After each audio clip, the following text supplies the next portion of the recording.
বেড়ানি বা লিডার অকল দায়িত্ব রাস্তাঘাটি ওই তো একজন আমার এদিকে নদী পড়ে গেছে সাহস কম আর ও যে পার্টি গেছেন 4 জন 5 জন এরা কিন্তু বিরাট সাহস একটু দুর্বল মনে হয়তো জানো মারে তা না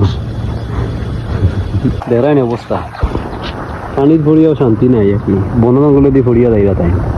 আর হেন তো হবাই দিয়ে গেছেন চলছে তানোর অবস্থা এবার তো হবাই বাগিস। আসসালামু আলাইকুম। আমরা বৈরাগ বাজার মাছও ভর্তি যেখানে সব ধরনের বুসি মালের দোকান আছে আর ভিতরে আছে মাছ বাজার ও এখানে আছে মাছ বাজার এদিকে আপনার মাছ বাজার আছে এদিকে গিয়ে আপনার ফুড বাজার আছে মানে খাস্তা মালের বাজার হয় ভিতরে প্রতি শনি মঙ্গলবারে ভিতরে বাজার হয় এদিকে গিয়া বাজার হয় আর ওই লোকে আপনার জেটি ঘাটের রোড ওই লোকে আপনার জেটি ঘাটের রোড এখানে গিয়ে মানুষ গাঙ্গর ফারে যায় গাঙ্গর ফারে যায় না ওই লোক আপনার 3 তলা মসজিদ দিয়ে আমরা 3 তলার মসজিদ ও যায়নি 3 তলা মসজিদ এখানে সাথে যাবো। আসসালামু আলাইকুম।